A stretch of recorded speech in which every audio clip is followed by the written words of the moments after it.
We're all taught that money is basically just math, right? You punch in the right numbers, you get the right answer. But what if that's not really the whole story? What if your financial success has way less to do with what you know and a whole lot more to do with how you act? Well, let's dive into that. Okay, so let's kick things off with a huge question. Is how much money you make really about how smart you are? I mean, do you need a fancy degree or some genius level IQ to build real wealth? We're about to find out that the answer is probably not what you think. All right, to really get this, let's look at a tale of two guys. On one side, meet Ronald Reed. He was a janitor and a gas station attendant. No formal finance training whatsoever. And on the other side, we've got Richard Fiscone, a Harvard MBA, a top executive at Merrill Lynch, who lived this incredibly lavish lifestyle. I mean, you really can't get more opposite than this. To get this, when Ronald Reed, the janitor, passed away at 92, he left behind an $8 million fortune. It absolutely stunned everyone who knew him. So how on earth did he do it? It wasn't the lottery, no big inheritance. He just saved what little he could. He put it into good, solid blue chip stocks. And then, and this is the hardest part for most of us, he just waited for decades. And what about Richard Fiscone, the guy with the Harvard MBA? Well, around the very same time Ronald Reed's secret fortune was being discovered, Fiscone's massive 18,000 square foot mansion was being sold off in a foreclosure auction. When the 2008 financial crisis hit, the huge amount of debt he was carrying just completely wiped him out. And that's the whole story, right there. Ronald Reed was patient. Richard Fiscone was greedy.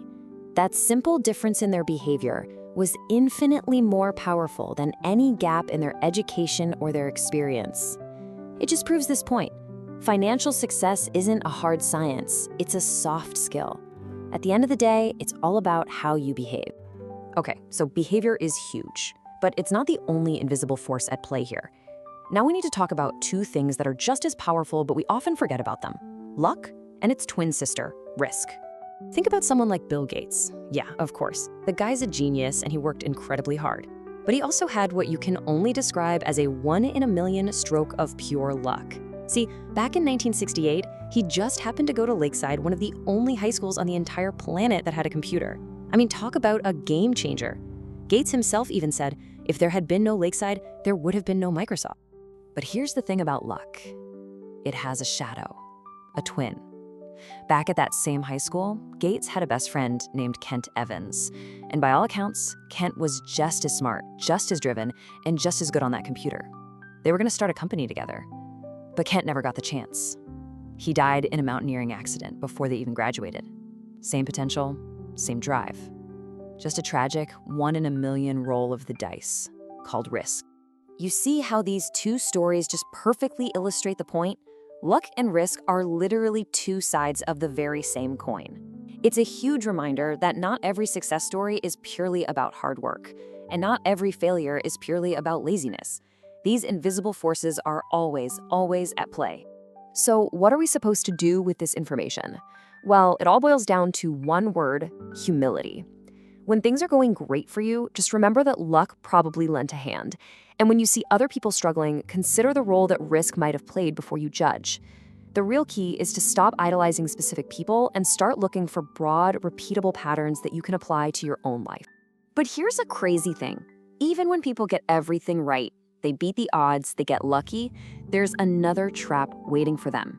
It's what happens when you just don't know when to stop.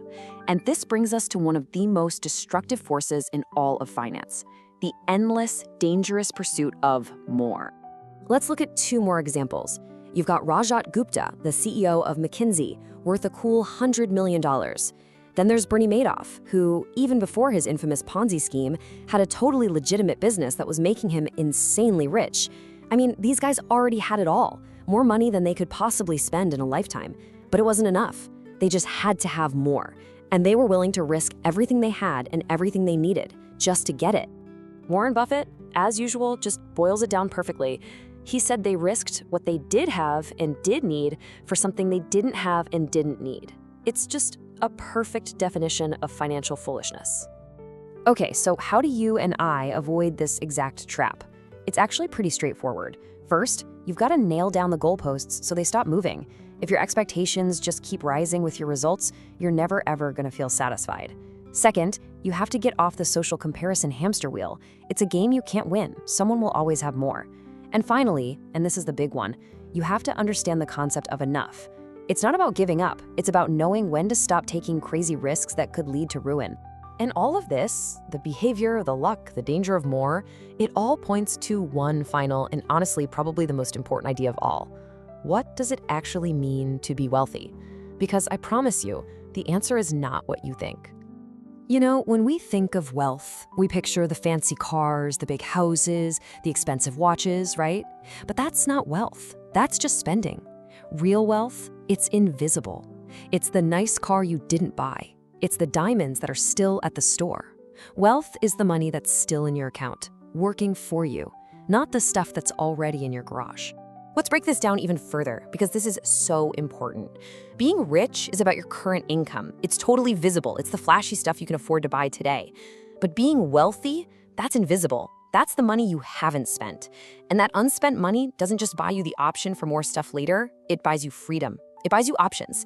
It's simple. Rich people spend money. Wealthy people have money. So, who cares, right? Why does this distinction even matter? Well, it's because the greatest thing that money can actually buy you isn't a car or a house or a vacation. The absolute highest dividend that money will ever pay is control over your own time. The ability to wake up every single morning and say, I can do whatever I want today. That is the ultimate pride.